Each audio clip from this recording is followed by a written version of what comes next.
like, unless your database is like right where the server is for the function, right? Like, there's going to be some latency, right? So it doesn't really make Oh, actually, so let me add to this. So for context for that, because I know like there's a lot of going on like Amazon. Like workers, like they had the well, like so what's interesting was like apparently so like Lambda is like Amazon's got like their server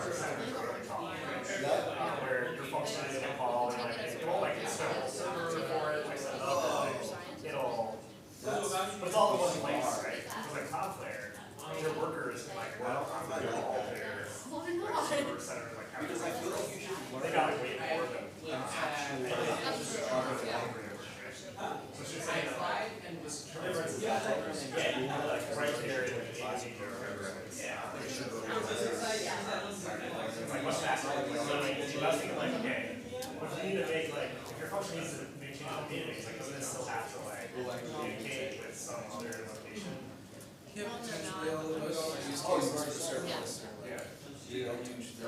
So you just wouldn't do that, right? You not use serverless like I mean, you might, but I would say that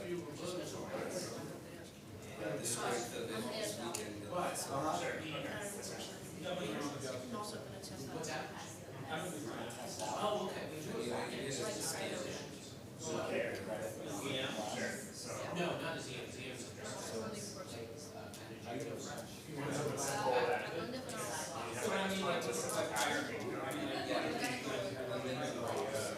AWS. Well, I did in like the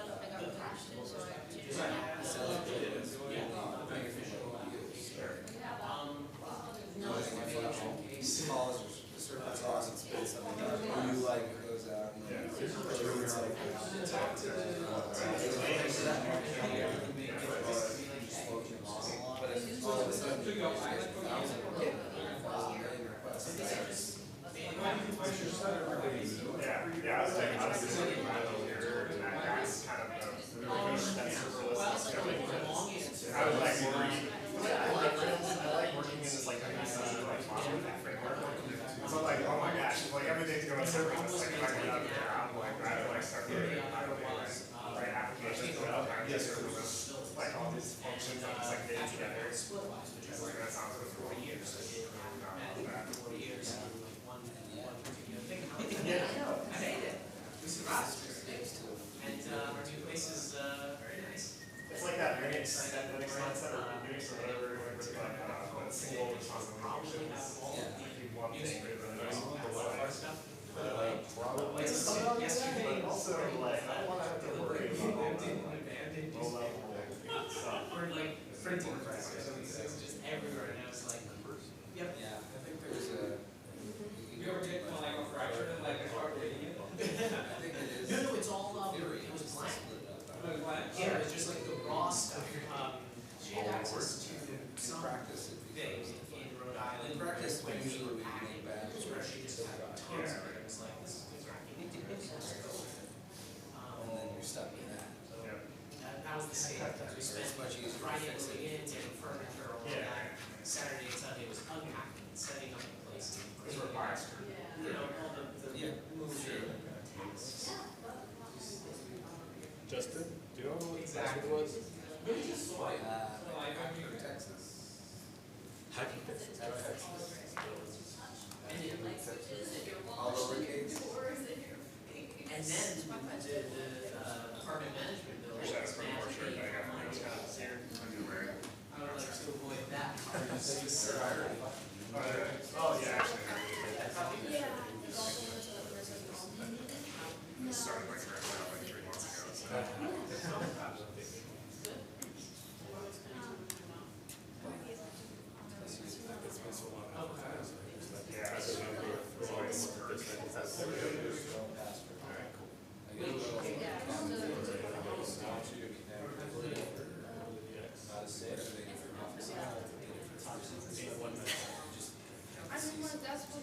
Are they gonna find out all your Duolingo classes you're on?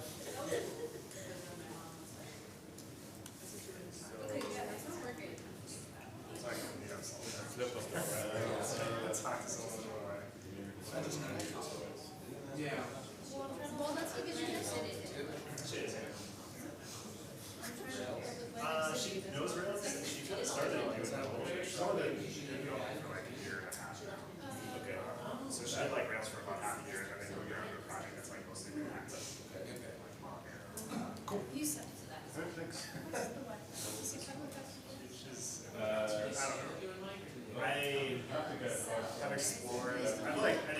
my previous job, and like now we're at you, but I don't like touch that at all. It's for big enough that I have like a separate phone. I don't know. I remember my first excursion into like a ton of JavaScript. I was like, man, I just wish I had like the safe navigator, you know, or like some thing that's like built in there. Still, it's gotten a lot better. It has. Anytime I delve into the real world. Yeah.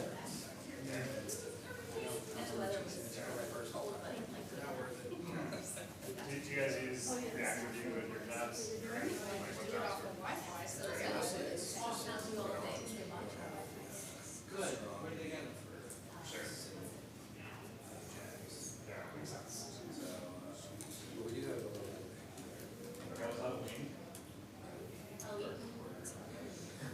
Hey, wait, Angular 1 or?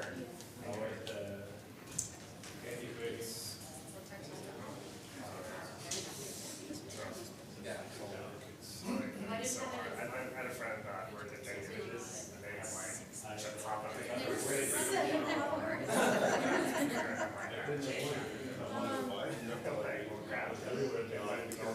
I have to start acknowledging it Yeah. now that it's past 6. Yeah, we have somebody who does the daytime and then but she was like, just ignore it. I'm like, Yeah, I like React a lot, actually. point. Especially, I think, We called her straight cat baby there, who can't live with us. She just with wasn't suspense, it's like supposed to, so that problem, you didn't know, like, React has some great less cute without the bear. Okay, yeah. There's like a situation where you just like, you have to get your data right, and then you have to like, it'll render, but you don't have control over like when React renders, it's just like a point where it's like, it decides, you just like declare your data. The thing is like, sometimes you do it and like, I don't know, there's like some situations, I forget exactly how you can get into it, because like you can definitely do like awaits for like asynchronous data to see like wait till it comes back. So sometimes it'll like render before you like, I don't know, maybe I just don't understand what's going on, but it would like render, it would try to render and have like an error. It'd be like, it's like trying to, it's like, maybe it's not there, right? So it's trying to render, and it's like super confusing. Yeah, they're making upgrades, this thing called Suspense, which will like, have like a really clean API for you to be like, here's this boundary, like when it's like definitely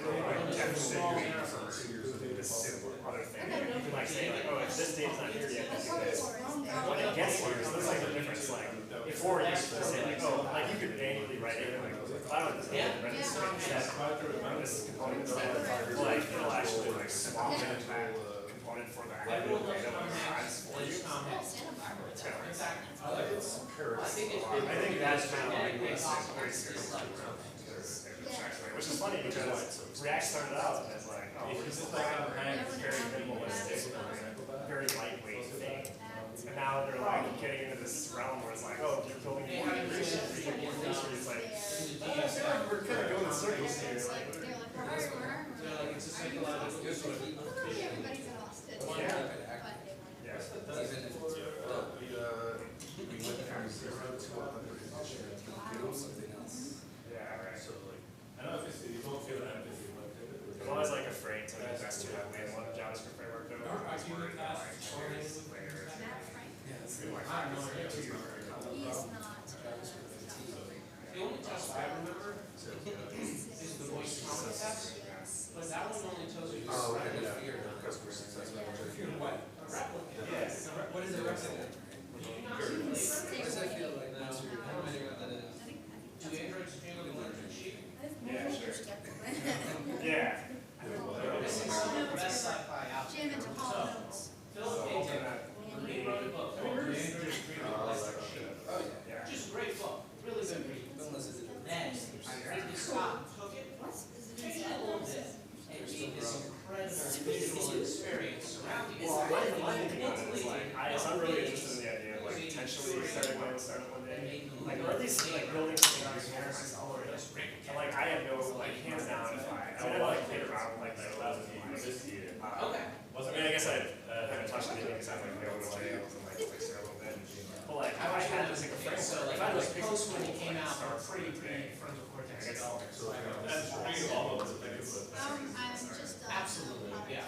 A lot of the tech and the special effects are old and they show their age, but I love the movie. It's a cult classic. Yeah. So anyway, they have these robots. Yes, they reason a lot. The new one was okay. It wasn't like as yeah. So they have these robots, they're called robotics, and the company that makes them, they're more good at vending it. They basically buy biological robots, very like Westworld. Yeah, that'd be Watch that. hard. I started But with they're Dallas. short and nice, they're only like 4 years, and they're illegal to be on Earth. They no longer fund the offshore priorities. So the story of Blade Runner follows this one cop who is a Blade Runner. Blade Runner cops trying to hunt down replicants on Earth and retire them, which is killing them. Oh man. They just have the vocab of sci-fi people love. Really like this. And he was in the empty with this weird machine that has like this pump attached to this thing that's like a pump test. And that's a long way to explain my job. That's an actual psychological service. I'm Apple Big. So how do you do that? Blade Runner. That's our original movie or? Yeah. Blade I Runner. feel like it's easier to go Blade with Runner that. 2049 is a sequel, which just came out within the past 5 years, I want to say, probably. I think they went really with that. So they do. Yeah, but actually, this is So we were higher. this is Blade Runner. The original Blade Runner takes place in November 2019. Yes, it does. They didn't figure out what day if they. Maybe it's like today. Yeah, we're living in Blade Runner. But it's not the That would be awesome. I, as good looking as I think I am, Yeah, I really like serious horror. okay. This is because like that and maybe like Owl or something like dysfunctional.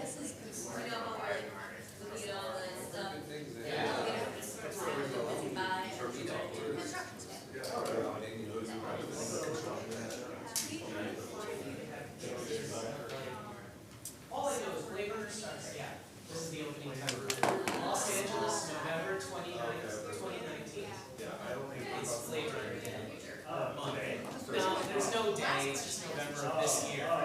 It's finally happened. That's not the way that the movie starts. It opens up, Los Angeles, November 2019.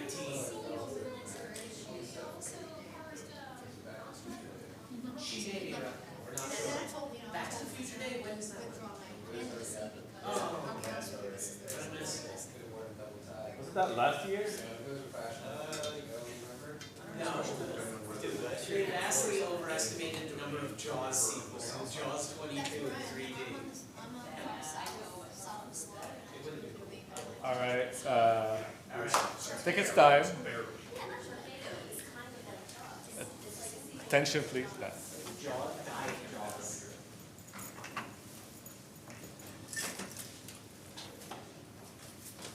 All right. So time to grab food if you haven't. We're here for Austin RB. If you're in the wrong place, welcome to grab food, but you might want to check the front desk where you want to go. Who's here for the first time? All right, cool. Well, welcome. My name is Yusuf. I will be your host for today. I'm one of the co-organizers. Justin is the other one. Say hi, Justin. Hi, Justin. We're always looking for people to take over. We're getting new people in our lives, marriages and babies and all that kind of stuff. So if anyone so excited about this and wants to do this every month, please let us know. We'd love to have people helping out. Few housekeeping things. Parking. Street parking is free after 6 p.m. on Mondays and Tuesdays.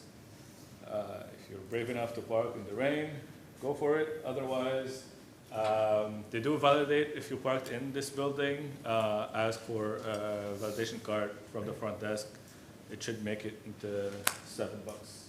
I know that's not as good as free, but take what we can get. You are in Capital Factory, so this is our required slide. That was good. Thank you very much. Thank you to our sponsors, People Admin, PowerSchool Company. That's my company I work for right now, and these two fools over here too. People Admin, who wants to know what People Admin does? We are hiring a bunch of stuff, so QA manager, probably more QA next year. Here, all of this is in Austin or in India. If you want to live in India, you can apply to those too. UI designer, product, mid-level or senior engineer, Ruby engineer. So if you have any questions about those, ask me or Justin or Randall. We do HR software for mainly universities, but also state institutions. So higher ed software tool for tracking applicants and then faculty system and all that kind of stuff. We are part of PowerSchool, which does K-12, but we're a little bit of an entity of our own within PowerSchool. That's for admin. Also, thank you to Shipping Easy. They do stuff related to shipping. Anybody here from Shipping Easy? No? All right. If you don't get a blurb, they didn't send me one.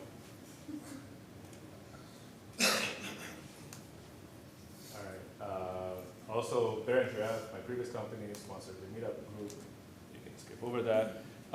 If your company or you yourself would like to become a sponsor, you can check out that link or come talk to us.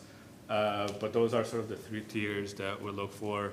Trying to make it so that you get multiple things, so it's not like every meetup, try to get sponsored for each one.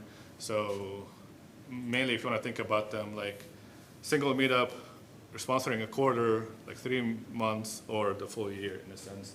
You can get 2 or 3 of the top tier, and we're set for the year, so help us out. I know the end of the year is coming, so we need some money to keep this food coming for next year. Code of conduct, we have one. Please read it if you haven't. It's at that URL, or you can just go to the meetup page and there's a link to it at the homepage there.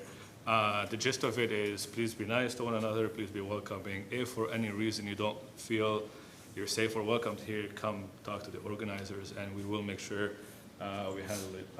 This should be a happy space, good space for everybody. So please respect that. Few links, austinrp.org. If you don't want to remember the long meetup link, that redirects straight to it. We are on Slack as part of Refresh Austin, so refreshaustin.slack.com. And we are on Twitter at austinrp. If you want us to add you to, you should be able to add yourself if you go to that URL for Slack, but if you want us to add you, you can always ping us there.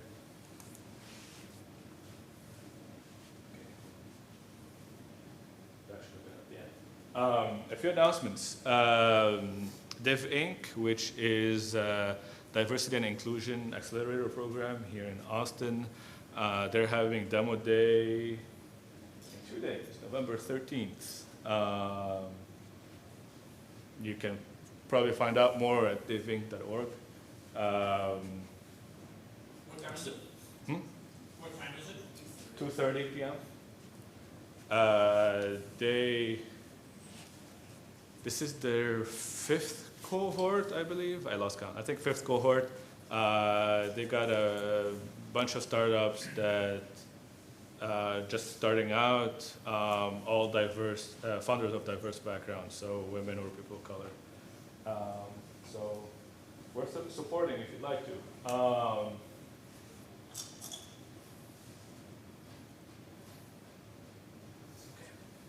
Making sure my slides in the right order, sorry. November 18th to 20, RubyConf. Who's going? Woohoo, and? Just me. Anybody else? Right. All right. right, there probably will be other folks from the Austin area, so you won't be by yourself, but we'll all be with you in spirit. If you really like to go, there probably are people who are selling their tickets, last minute travel plans fall through, so you might want to check that out. Check out their Twitter page. Another announcement. There's a holiday tech meetup mixer coming up in December. Just got the link for this today. I posted it in the Slack channel as well. Sort of, if you've been here 2 years ago, like the Bash meetup, where a bunch of meetups come together in Austin and hang out for the holiday season. So thank you for people at Redockley, I don't know, so I'll say that, or Ship Engine for putting that together. And where is it? Yes. Where's it gonna be? I have no idea. I think it's at Ship Engine. And where's your Andrew? It's kind of near Central Market off of Lamar. There, Central Austin? if you look at the link there, they have a link, they're posting the link on the meetup page and on Slack. They have the address and all the information. Anybody else has any other announcements? Ruby related, events related, Austin related, personal announcements, anything you'd like to share? Nope. Going once? RubyConf. Going twice? I'm excited. So, all right. Thank you, Anne, for participating. You will get a taco from me on Slack. All right, so for the new folks here, let's make sure we do some intros real quick. Easy, your name, company you work for, if your company is hiring, or if you're looking for a new job, and then sort of inspired by the topic today of recursion, turducken, yay or nay? And I'll start. I am Yusuf, like I said, I work for People Admin. We are hiring a bunch of people, and I'm gonna go with don't a turducken only because it really didn't do much for me other than just be a big turkey stuffed with dried chicken and dried duck. We didn't deep fry it. We only had it the first time. It was like roasted for hours and hours and hours, and it was okay. What is turducken? It's a turkey stuffed with a chicken stuffed with a duck, or duck stuffed with a chicken. One of these orders, I can't remember. Did John Madden invent it? Did John Madden invent it? Oh, You can purchase it. why do I think It's that? probably like, I'm trying, I can't think of her name. Not Martha Stewart, the other lady that likes to cook, like she's Southern cooking. Oh, Paula Dean. Paula Dean, that's what I was thinking. She probably. It was very popular a few years back. Exactly. Keep it from getting dry. Start with here. Yeah, my name's Randall. I work at People Admin, and as Yusuf explained, we are hiring. I also didn't know what, how do you say it? Turducken. I also didn't know what that was coming here, so I don't know if it's yay or nay for me. It's not turducken.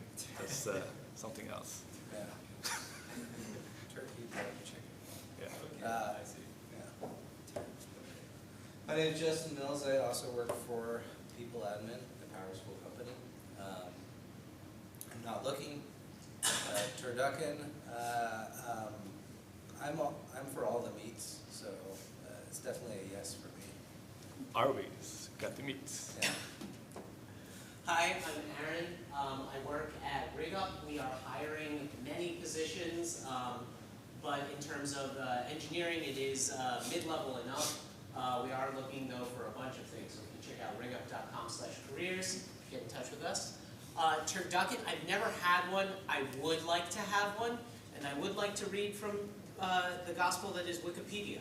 The turducken was popularized in America by John Madden, who evangelized about the unusual dish during Monday Night Football broadcasts. On one occasion, the commentator sawed through a turducken with his bare hand, live in the booth, to demonstrate the turducken's contents. So it was. So it is written, so shall it be. All right. I'm not looking. Looking for a turducken. My name is Gabriel. I work with Aaron at Rig Up, and we are hiring. I'm not looking. The idea of a turducken is kind of a turn-off for me, but I do like trying things I haven't tried, so I would try it, but I wouldn't say I'm a yay. Why is it a turnoff for you? I'm with you. I just don't want all those birds inside of each other. I don't know how to explain it, it's just how I feel. And plus one, yeah. So my name is Nathan, I work at Procore, we are hiring. And What's the company? Procore Technologies, we are hiring, I am not looking, and, I don't know, turducken seems foul. I've actually had some and it's very good. My name is Michelle Gosserod. I work for Blackbaud. We are hiring. We're looking for Ruby Elixir architect level. I'm not actively looking, but who's looking? And turducken would be a hard nay because I'm about like 97.5% vegetarian. My mom makes really good meatballs, so I have to say yes to that. But other than that, I would say nay. Mark, I work for a company called Black City. They're basically like LinkedIn, but for doctors. And they are hiring. We're always hiring, all levels, and I'm not currently looking. And I think I don't like the idea of like the birds stuck inside each other, but I do like all three of those birds separately. I am Matt. I also work at Procore, and we are hiring heavily. We're looking for pretty much staff and principal level Ruby engineers and back-end engineering. And I would be interested in trying some turducken. I've never had it before, but it sounds good. Three birds I like very much. So. This Thanksgiving. Point in the right direction. They sell them at Buc-ee's. All right, I'm there. Gas station? Don't think so. There's another reason Aaron does My name is Anne. I work at Cover My Meds. We are hiring heavily. Lots of positions, so go to covermymeds.com and you'll find a link to careers there. But we are also specifically hiring full stack engineers and front-end engineers. We are mostly Ruby, but with a whole bunch of other stuff mixed in there. I'm not looking. As far as the turducken goes, I don't think that. I like mashed potatoes, you know, like I'm good with some mashed potatoes. Yeah. I'm Mike. I am a Rails developer at a small company based in Phoenix called ClearVoice. We are not hiring, not looking. I didn't know if turducken existed until just put that up there. And I'm with you. It's a turn off, but I would try it because it's interesting, I suppose. Especially if it's at Buc-ee's. I like that you come here not to learn about Ruby, but Can't about other be stuff. Yeah. I thought it was some code term, but it didn't. It's a good testing library for JavaScript. You know what? It might be. It's crazy enough that it might just be that. It's probably like a JavaScript. My name is Constantine. I'm a consultant. I mostly do C and Golang, and I'm also interested in functional programming languages. And I'm a pescatarian, so definitely not turducken. My name is Brent. I work for a company based on LA called Fullscreen. I am not actively looking, but I'm always open here. And we are not hiring currently. I'm okay on turducken. I'll try it. I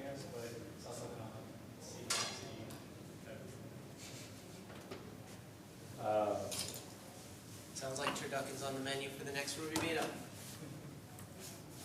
If you get Rig Up to sponsor it, I yes. will do that. Awesome. I will tell you, turducken, if you want good duck, that's not the way to go, but otherwise, it's fine. That said, next up is Nathan. Please give it up. And while he gets set up, if you'd like to grab some more food, please go for it. You do not want to leave any leftovers. I will make you carry it home in the ring.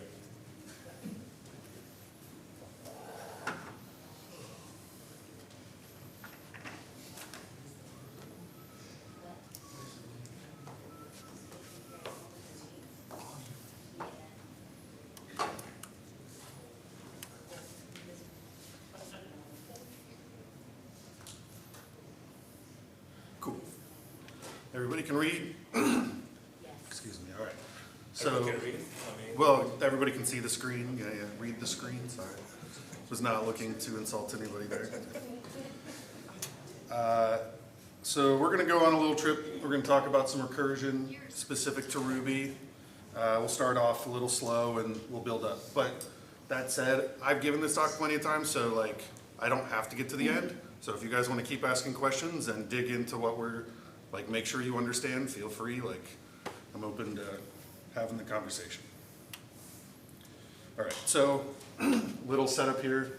I really like recursion. This was like the thing that like, kind of when I learned recursion, I was like, now I'm a software programmer. Right, like this is magic.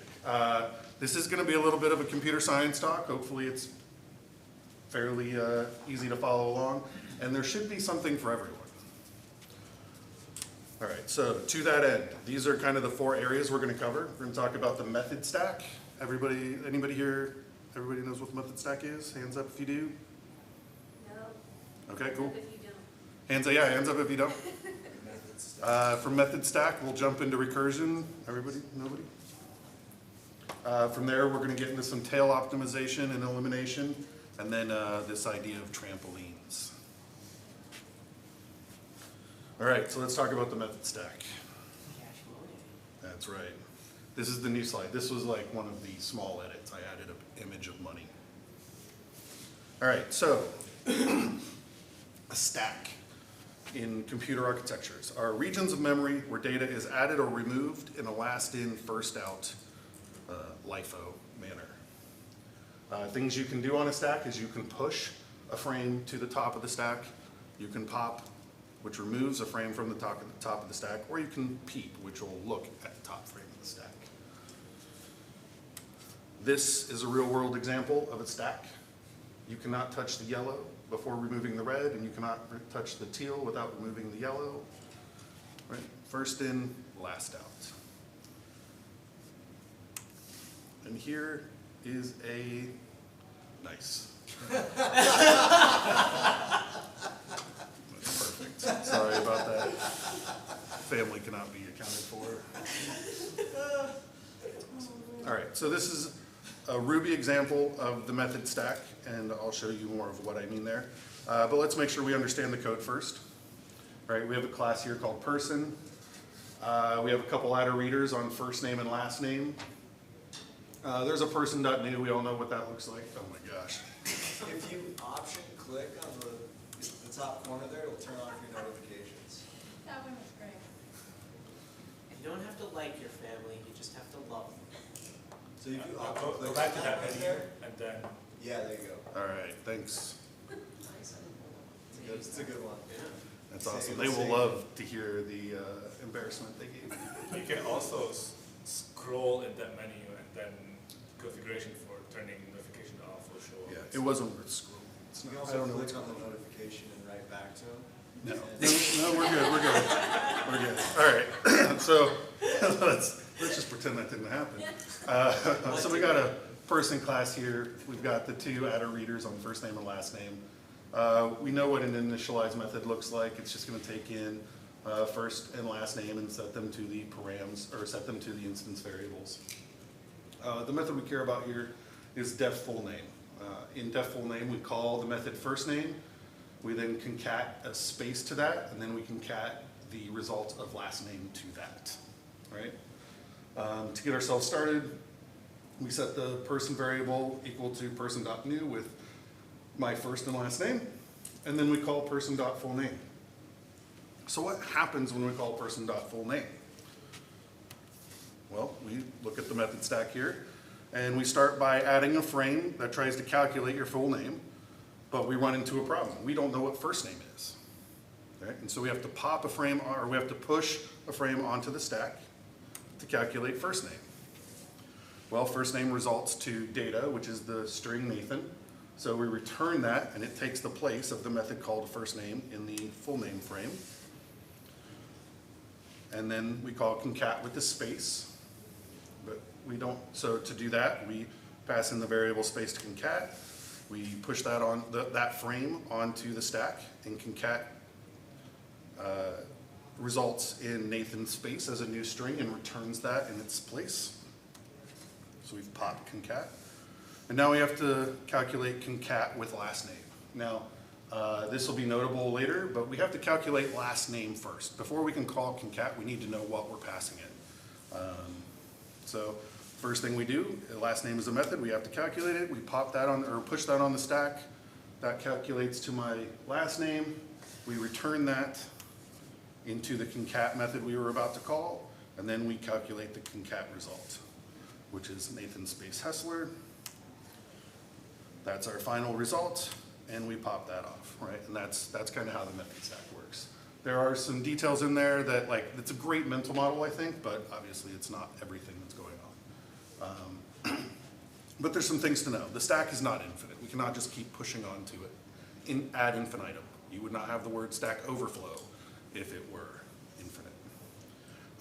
We're going to use a stack size of 10 because I don't want to work through 8,192 iterations to get to a Stack Overflow, but we are going to use a stack of 10 to get to Stack Overflow. If you want to know what your stack size is in user space, you can do ulimit-s. In general, it's going to be around 8,192. How is that determined? The ulimit? Yeah. It's provided by your OS. Okay, so Your it's not OS. like bound by memory or anything? No. Some languages will bind to memory, so there's a bonus, which I probably won't go over, but like Elixir does not use user space for its method stack. It creates its own within its own memory heap. And so as long as you can give it more gigs, it will create more stack. But in general, most languages are going to use the standard OS stack. Just easy, because you don't have to worry about creating your own processes and whatnot. You just, All right. So before we jump in, we've just talked about the method stack. Any questions?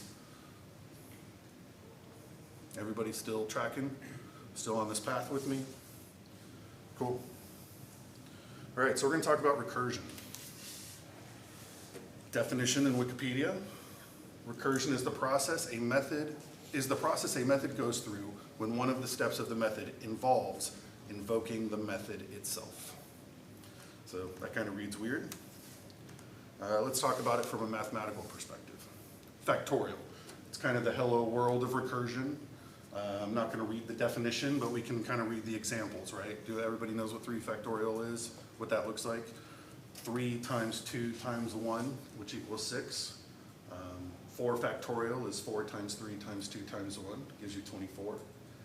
We can be a little bit more formal about this and describe it in n, right? We can say n factorial equals n times n minus 1 factorial when n is greater than 1. But if n equals 1 or 0, n factorial equals 1, right? And by applying this method, we can stepwise calculate any n factorial. So if we take 4 factorial again, we see that, and use that method, we can say 4 factorial equals 4 times 3 factorial. Well, we need to calculate 3 factorial, so 3 factorial, if we replace it with its definition, is 3 times 2 factorial, and so on through 1 factorial. We hit 1, we hit the base case, we're now 4 times 3 times 2 times 1 equals 24. And what does that look like in Ruby? So here we go. We have a method called factorial. It's taking in a number n. It returns 1 if that n is less than or equal to 1.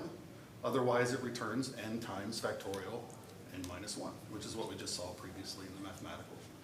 I think one of the beauties of recursion is that it does kind of read formally, mathematically, so it's easier to reason about once you get comfortable with it. But let's talk about the method stack. What does this look like when we run factorial 3? All right, so we push factorial 3 onto the method stack. We know that that's 3 times factorial 2, but we don't know what factorial 2 is, so we need to calculate that. We push a frame onto the stack to calculate factorial 2. That gives us 2 times factorial 1. And now we need to calculate factorial 1. Well, we have a base case, factorial 1 results in the number 1. And so we can start inserting that back down the stack. So as we pop factorial 1 with its result, we replace its call with the result. And 2 times 1 is 2. Then when we pass in 2, we have 3 times 2, which equals 6. And we're done. So that was pretty easy. That was nice. We could calculate using recursion for factorial of 3. What happens when we call factorial 11, knowing that our stack size is 10? We run out of space. We cannot calculate the last thing because we can't put it on the frame. We cannot put that frame on the method stack to run it. And so we get the Stack Overflow error.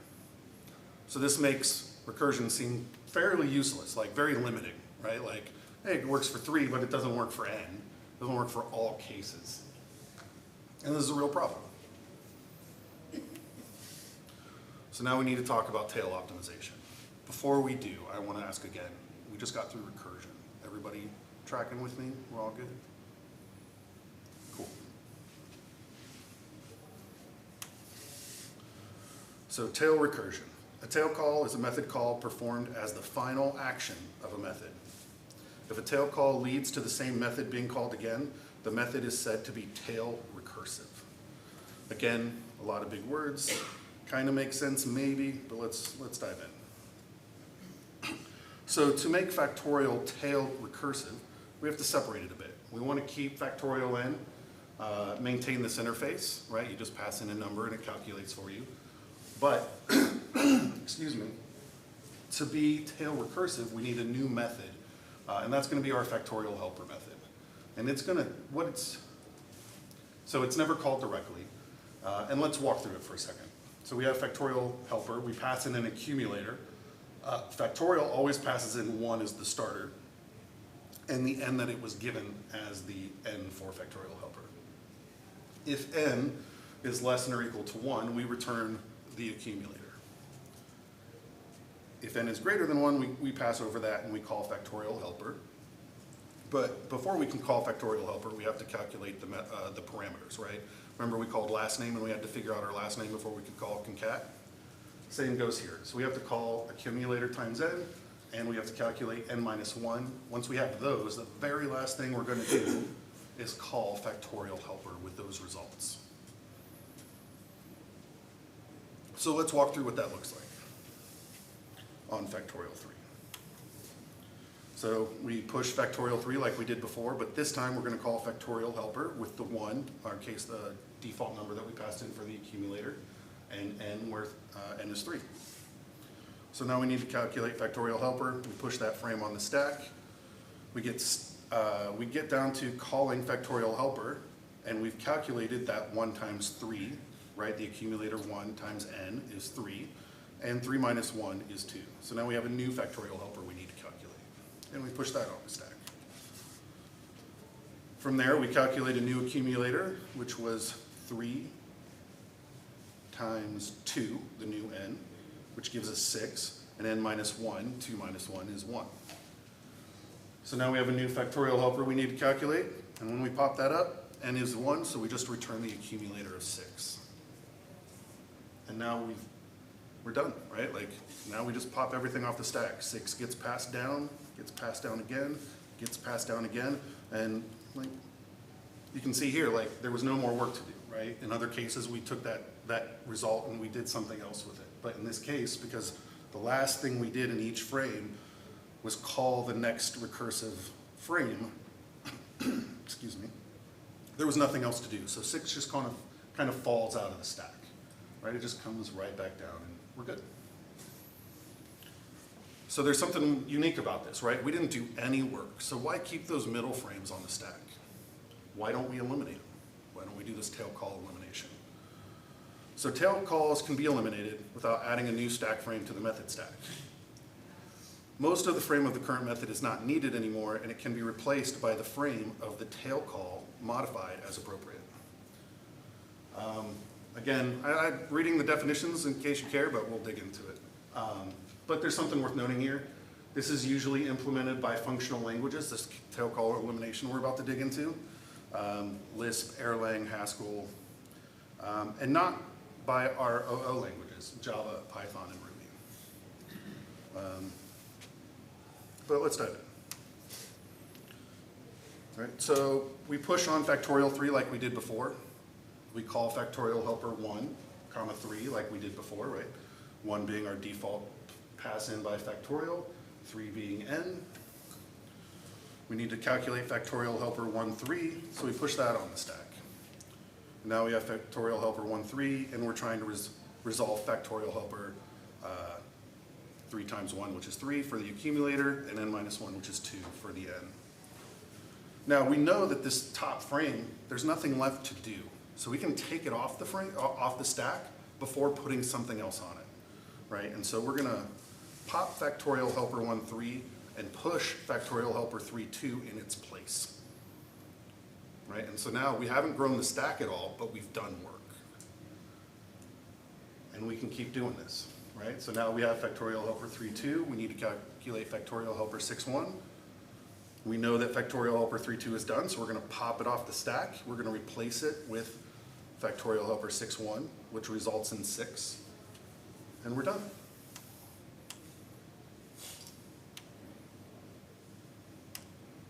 Cool. Any questions so far? We just jumped, kind of went into the deep end pretty quick, I think. Yeah. When you said that it was implemented by certain functional languages, do you mean it's done automatically for you? That's correct. Okay. Yes. The reason is, so for OO languages, you usually have constructs like for loops, while loops, do loops. In Lisp and Erlang, they don't have those keywords. They don't have those, what do you want to call them, special features, right? They use functions, and so the way that they do a loop is they do a recursion. And so if you have recursion and you don't have tail optimization, you're not going to get very far. So they implement this tail call optimization by default in the compiler or in the interpreter. Now, it was, you originally described it as a LIFA? Yeah, first in, last out, last in, first out. Yep. But then that's not what we did? That is what we did, right? The difference is right before we pushed 6, 1 on top, we popped, right? So we talked about what we could do on a stack. We can push and we can pop, we can take off and put on. So right before we put on a new frame, we took off the old frame and put it in its But aren't place. we popping off the bottom? No. No, we're popping off the top. Let's go back a couple. So one thing that you'll, maybe this is where you're getting confused. We do have to point this bottom frame back at this new, we have to point it at the new frame, right? Does that make sense? Like, this can't be pointed at a frame that's no longer on the stack. So we have to update the pointer here, but it's just pointing at this frame that's now been renamed or pushed on top. So we replaced, right? So let's go all the way back, right? So we're here. Yeah. We push factorial helper 1, 3 on. We have factorial helper 3, 2. Before I push this new frame that I need to calculate on, I'm going to pop off this frame right here, right? And this factorial 3 is going to stay right where it is. So look at the left side, don't look at the right side. In a sense, factorial 3 stayed. Right. Okay. Yeah. And then factorial helper 3, 2 took the You place. resolved it, and then. I took it off. There was nothing left to do, and I pushed the new one on. Yeah. Could you go back to the original recursive function? Sure. Before we did the tail call? I just wasn't sure that I understood how it became tail call. Is this the original? Yes. Like, can you go back to code, actually? Oh, the code, yeah, sure. I don't know how to mix this in so that you, like, other than like, I don't know. So that's the tail version. So what was the original version? What did that look like again? It looked a little prettier, Yeah. right? Okay. When you don't tail optimize, you get to be expressive. Oh, I see. Because what's happening here is it's not just calling itself again at the end. It's actually computing something. It's doing n Well, yeah, times. because it has to do, right, you have to calculate factorial, and then you have to multiply whatever n was. Okay, yeah, that makes sense. So you have to keep Yeah. that frame in place to do more work once you've done the recursion. Okay. So the optimization here is that we're removing that computation at the end, and it's just returning. Well, Or, we aren't removing it. yeah. We're passing it along and keeping track of state as we go, Okay, that makes sense. right? And that's where that accumulator comes from. Cool. We're saying, hey, we know n times factorial, whatever, Right. but we're gonna pass in a Yeah. current state and the next frame, Okay. kind of, right? Yeah, I see what you're saying. Yeah, that makes sense. Any other questions? These are great questions. Is it possible for object-oriented languages to implement tail call recursion? Sure. Yeah, totally. It's really a matter of desire. So let me pop back in. That actually jumps right into here. So there was a talk, it was probably like 4 years ago, I think. It was given at RubyConf. It was titled A Muggle's Guide to Tail Call Optimization. That's a really awkward link, so if you want it, just ask me. I'll send it to you. I'm on the Refresh Austin Slack. Summary from that talk is that Ruby does have it. It is not turned on by default, and it is a bit finicky. At the time of the video, Rails tests did not work when it was turned on. So I don't know if that's improved. I didn't look because that's not the goal of this talk, but. When you say Rails tests fail on it, is that like the Rails, the tests for Rails, or is it like your tests that you wrote? The Rails framework tests, okay. yeah. So if you were to spin up the interpreter with the Ruby, like, I don't know what the flag is called, but it's like tail optimized true or something, right? If you start up the interpreter with that and then run the Rails framework tests, they would fail. Again, this is a few years back. I didn't check to see if that was still true. But yeah, cool. So what's a Rubyist going to do? We're going to talk about trampolines.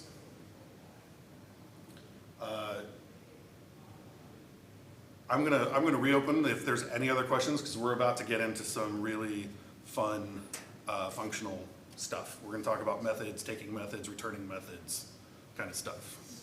Where is this? I don't know where this is. It's part of, I think this is a video of People Are Awesome. And this is like what this girl does. This is like not a trick. There's a video of her doing these things. But this is the animated GIF of it. There is a trampoline park. Yeah, oh, is there? Yeah, I don't know if it has just this, but I know there's tons of trampolines near Lakeline somewhere. Oh, cool. Yeah, I don't know if I'd be up for this either. I'm not so much worried about the way up, it's that I just won't ever start coming up. I just like keep going down. Anyway. All right, so we have a problem we need to solve. We want this kind of tail optimization, but we don't get it in Ruby by default. But we have some inspiration. Clojure is a Lisp dialect. It runs on the JVM. Clojure is a functional language, so it wants to have this tail call elimination, but it runs on the JVM, which doesn't support it. So their solution is this recur keyword. This may look a little bit odd, but it should look almost exactly like what we did in our previous, right? We have a factorial that takes an n, that calls the factorial helper method, 1 space n. We call the new method factorial helper. It takes accumulator and a count. If the count is 0, we return the accumulator. Otherwise, we recur on the accumulator times the count and then decrement the count by 1. Right? Different language, Clojure, but exactly what we saw in the Ruby implementation. So what's Clojure doing under the hood? There's a couple possibilities. They could be doing some abstract syntax tree stuff. It is Lisp, that's what they love to do. They could be doing some fun stack management tricks. I think both of these options are available in Ruby, but we're going to focus more on the stack management tricks rather than getting down into the abstract syntax tree. Okay, so when I first learned about trampolines, when I learned about recur, I didn't know about trampolines when I did this work, but I wanted to see if I could copy the recur pattern exactly into Ruby. I had some help with the introspecting on the Ruby internals. So here is my tail recursive that we saw earlier, right? So all I should have to do is replace this word factorial helper down in the bottom with the word recur. Right, so this is the recurred factorial in Ruby, but now recur is just a method. How does it know to recur? And we're not going to get into this. This is a bad implementation. You can see I'm checking at instance variables. I'm looking at bindings.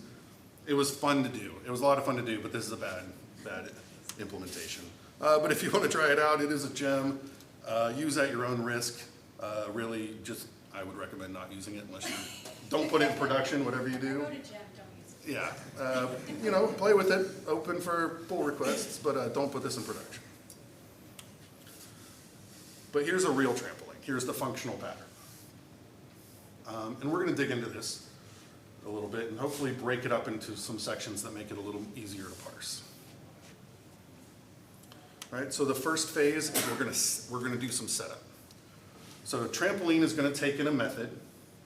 It's then going to return a new method that takes some arguments and takes the method that was passed in and calls that with the arguments passed in. And we're going to save that to the variable func. So this is just kind of some setup. Any questions so far? How do you pass in a method in Ruby? Is it just a lambda? We're going to get into that, yeah. It's not a lambda, but you could do a lambda. That would work for sure. But procs are classes as well, right? Procs, lambdas, they're all classes, so you can grab something. Anything that responds to the dot call method. Anything that responds to dot call, yeah, would be So considered class a proc. that has that call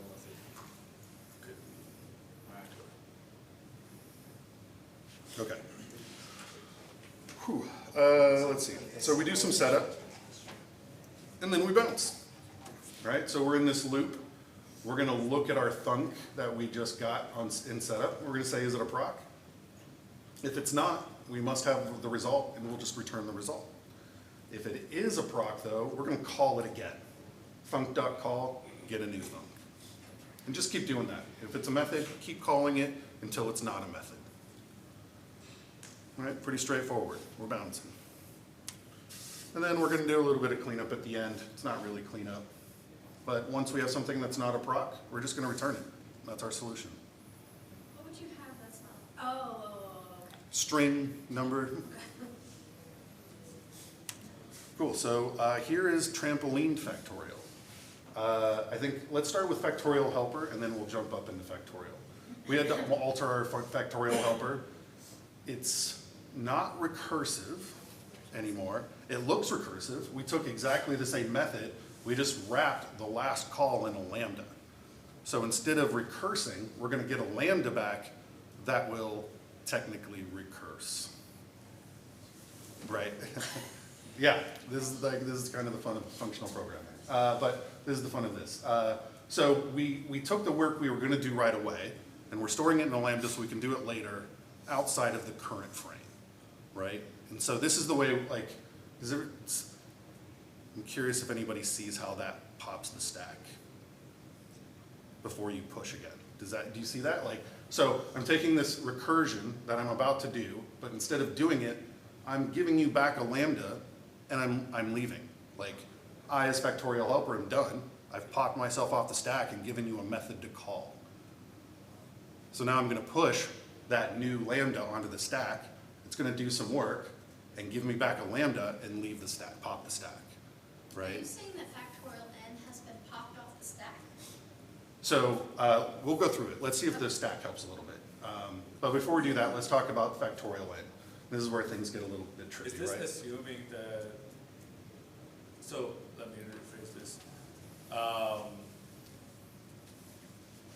is the stack being cleaned up anytime the method is being called and returns, right? That's right. Every time factorial helper gets called, rather than keep going, it says, okay, I've done one step of the work. If you want to keep going, here's a lambda, but I'm out. And so this is not like objects where they're in memory until there are no more pointers to them. Well, sure, but the method is done, so the pointer to it is gone. Right. Right, the frame in this case. You remember we said in the setup, right, trampoline takes a method. You were asking if you pass in a lambda or a proc. There's actually a method called method, where you can pass it in a symbol of the name you want to grab from the method table. And in this case, we pass in factorial helper, and it gives us an object, an actual object point that is the factorial helper as a method. From there, we can call .call on it, and we're going to pass in 1 like we did before, and n as our counter. What class does method return? Method will give you I think it's a proc. I actually think it is a method class. It's a little bit more. Yeah, it can be a little bit more. Methods are usually, I'm not quite sure on the details there, but I do think you have the option to get a method so methods are considered to be class functions, right? You can get procs, which are unnamed, and then lambdas, which are also unnamed. Procs and lambdas act a little differently, but they're ultimately very similar. They're just kind of unnamed, like they're kind of out there in space, or they're not attached to anything. Yeah, but you're going to get like a method object of factorial helper, the method. Yeah, you had a question? Oh yeah, I was gonna ask you to go back to trampoline, but we're just gonna go through it, right? So that's. We're about to go through it, yeah. Okay. All right, so we're going to try and walk through this in the stack. All right, so we call factorial 11. We know that the first thing we're going to call, if we go back, right, is this method on factorial helper. So we're going to push that on the stack and calculate it. That results in us getting an object called method of the factorial helper method. We return that down into factorial 11, and trampoline's going to take that, right? And so now we need to calculate the trampoline work. Trampoline's going to return a lambda that wraps, that does that setup call, right? So we've done the setup now, but we've got a lambda. Let's see if I can go back a little bit. All right, so phase 1. We've done the setup here. We've returned a lambda, and we haven't called it yet. So we've got this lambda that trampoline is returning, right? So that's right here. This is that lambda. This is the trampoline lambda right here, right? And so we're going to return that down into the factorial 11. And we're going to call on it, given 1 and 11 like we've done before, right? 1 being the start of our accumulator, 11 being n. So we push that on the stack. That calls method factorial helper, called with 1 and 11. That gets pushed on the stack. And that results in a lambda that wraps factorial helper with our new step, right? 1 times 11 is 11, and 11 minus 1 is 10. So now we have a lambda that has the next step in the recursive work, but we're not going to run it, right? We're just going to return it. And so we now are back in our trampoline. Trampoline's like, well, hey, this is another proc, so I'm going to call it. And so we run it. So we call on this lambda. We push that onto the stack. And we've done another step of our work, right? 11 times 10 is 110. 10 minus 1 is 9. But we're not going to do the work. We're just going to return the next step. And we do this on and so on. I don't want to jump too far ahead. Does everybody understand? Do you want to do a couple more? Or What is thunk? Is that? thunk is just a term they use in functional programming for method, another bit of work, another thunk. I'm honestly not I honestly positive. thought it was like part of the trampoline theme, because it's like when you like hit the trampoline with the thump sound, it's like the thing that comes back. Yeah, I've seen thunk used outside of the trampoline, so I don't, I mean, maybe, I just don't know, but. Thunk is also a React library. Yeah, it's commonly used with Redux to allow you to send functions as actions to the reducers in Redux. Yeah, But so- that goes well beyond the scope of Ruby. But it's the same thing, right? Our Yes. funcs, in essence, are procs. They're just methods, they're functions. So we're just saying, hey, take this function, we're gonna store it in variable thunk. We're gonna call it a thunk, and then we're gonna do thunk.call. Right, and so we can keep going down this path. We've calculated down to n minus 8, right? And so we push that on. That generates the next lambda we want, passes it back to our trampoline. Passes it back to our trampoline. Our trampoline's like, well, this is still a proc, so I'm gonna keep going. Pushes it on, we get a new lambda with the next step. And we keep pushing that on, right? And it's just like what we saw before. We have one extra frame in there, but we're not blowing the stack, and we can calculate factorial 11 with plenty of space to spare on the stack. Right, and last call we get here, we return that. Our last call, we call this. That results in, what, 39,916,800. 1, so we know we're done. But can you tell me why, isn't that 1 minus 1? Yeah, 1 minus 1 is 0. But remember, we have a base case that says if n is 1, return the accumulator. Oh, okay. Let's go back. Or and they told you one if it's 0, return to 2. Yeah, let's go back, sorry. Right, so we have this guard clause, right? If n is less than or equal to 1, rather than calculating the next lambda, we're just gonna return the accumulator, right? And if we see what that does to our trampoline, we're now here. It's not a proc anymore, it's a number, so we'll just return that result.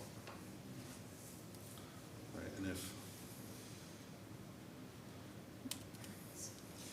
and we get there, we see the result, we pass that, you know, we've done the work. It's so pretty. So that is my talk. Some shout outs to some friends that helped out. Josh Cheek with the introspection on Ruby when I was learning how to do my own recur. Sean Macbeth for pointing me at trampolines and being like, yeah, this is not the way to do those. Reginald Breathwaite, he's a JavaScript guy. He wrote a lot of functional JavaScript books before functional JavaScript was popular. He wrote one on trampolines, an article. And then my girlfriend did all the stack stuff so that it looked very seamless, even though it was separate images every time. Yep. I wonder if you could tell me more about the time it would take to do the different ways, like just normal recursion, if you had to do, 100 factorial using basic recursion and then using trampoline.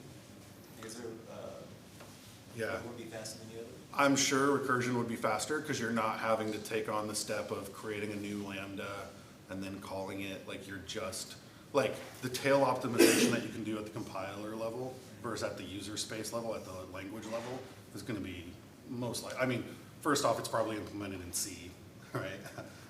So I mean, I don't know for sure, but just given that we don't have the extra frame, we're not passing around lambdas and creating new objects to do this, like it's almost guaranteed the compiler is going to be faster. So, but that said, I think it'll be not negligent in like, if that's your bottleneck, we have bigger issues. Does that make sense? Yeah. I'm gonna ask something along the same lines. Like in one way to optimize, let's just say the factorial one, is to have a hash that saves the values of the previous calculation. Mm-hmm. So if you calculate factorial 10, you have the result. You're right, you're gonna Calculate factorial memoize, 11, so you don't have to factorial recalculate 10, that. you just do one step.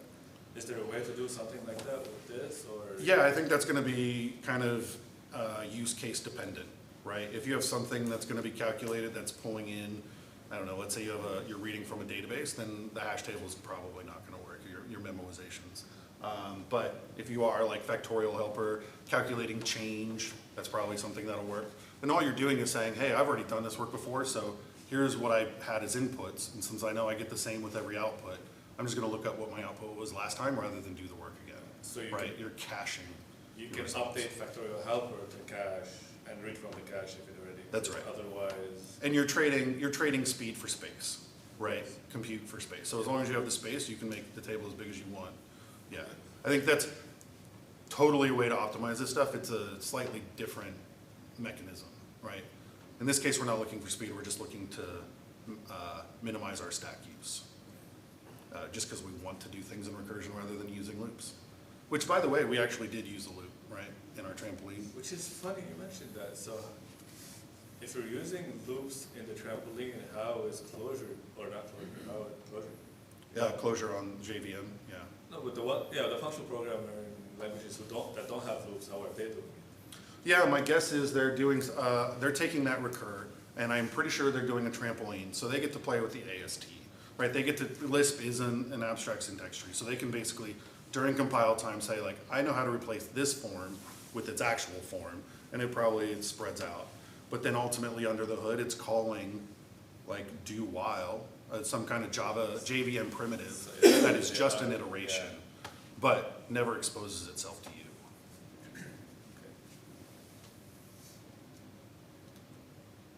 Cool. Any other questions? Who wants to talk about Elixir? No, I'm just kidding.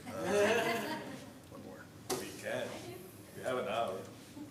I can. I'm happy to do it. It's only a couple more slides. It's very different than most. I say yes. Go for it. All right. So Beam is the, I didn't practice this part, but Beam is the VM for Erlang, Elixir, Lisp flavored Erlang, etc. In the Beam, processes are first class, meaning process is an object that you can create and pass around and play with and do things with and look up. The Beam manages these things itself. So it has its own idea of a process outside of what a OS would call a process, an operating system process. And the Beam has a separate stack than your normal operating system stack, right? So it does some things where, like we were talking about earlier, rather than using the stack that's given to you by the user space, it creates its own stack in the VM using just straight memory. And so it can gobble up memory as much as you're willing to give it. And so as long as you're willing to give it more memory, the stack can get bigger and bigger and bigger, which means a couple things, right? It means you're gonna have a hard time, as long as you have enough memory, you're gonna have a hard time finding the top of the stack because it can keep growing. So you're gonna run into Stack Overflow much less often. And that also means you can write non-tail recursive methods. You can keep it pretty, right? You can keep it where it makes sense without worrying as much about overflowing the stack. You will pay a price in time though, because you will hit garbage collection points as you grow your stack. And so it'll try and garbage collect what it can. And so it'll be slow, but it'll run. I've done this on I've done factorial 100,000, something like that. And it took forever, but it worked. I had 16 gigs of memory, it probably took all of it. But it eventually returned an error, and I used the non-tail optimized version. So it will do the work. Here is factorial in Elixir. Oh no, this is times, I'm sorry, this is way different. So all we're doing here is multiplying 5. We're adding, we're adding 5, right? This is like 5 times 10 million, so we're adding 5. We're doing multiplication by addition, using addition, right? So we're just adding 5 to 5, 10 million times.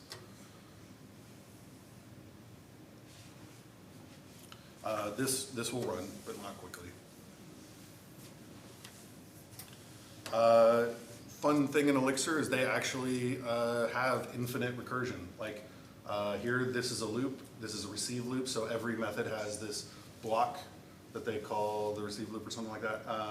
And it will sit there and listen to the inbox, and whenever it gets a message on the inbox, it will look at it in these receive blocks. So it'll look for if the inbox has the dot or colon, the symbol call or the symbol cast, it'll do some work, and then it'll loop back in, right? So this is infinitely running. But because it's tail optimized, we never eat up any more space. But it just runs and runs and runs, and all processes do this. Does it not use the, oh, that's for the comment. I was gonna ask, does it not use the arguments, but the comment is, I guess, what they're used it. I dumbed this down to show that there was this idea of infinite recursion in Elixir as a thing they do on purpose. Like there is no base case here. You never get out of this loop. But you're never supposed to. It's just supposed to listen, and while there's nothing to do, it looks at the inbox. Once it receives something on the inbox, it looks at its cases, right? This is the case statement against a call or a cast, does some work, and then calls itself again.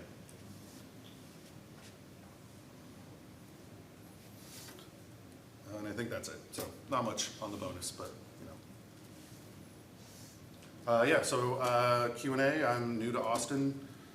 I work at Procore. Like we said before, we're hiring. I don't actually use social media much of it anymore. I've become a happier person due to that. But that said, I'm always happy to meet in person, grab a drink, whatever. Any questions or? No, thanks, that was great. Cool. Congrats. Go Nats. Yeah. Congrats. Oh, thanks. National championship. Yeah, that was a big one. I went to game 1, so I drove all the way down to Houston, watched game 1, walked away super excited, drove back home with girlfriend at like 3, we got home at like 3 a.m. And then we got to game 7 and we're like, do we want to pay to go see it and do that driving and then be disappointed if we lose? Like, we'll just stress out at home. But we had a blast. It was a long time coming. It was a lot of fun. Thanks, everybody. Thank you. Wait, hold on. Don't move. Don't move.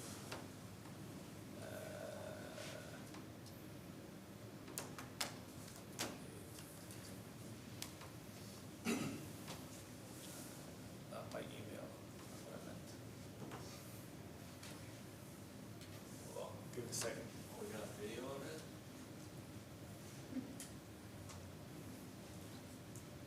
Thanks. It's a bit on delay. Somebody asked me if you guys are going to Say hi to Hal. Hal, are you watching? Open the pod bay doors, Hal. There you go. I can't He's do doing it, it. John. He's doing it. Sorry, John. Recursion.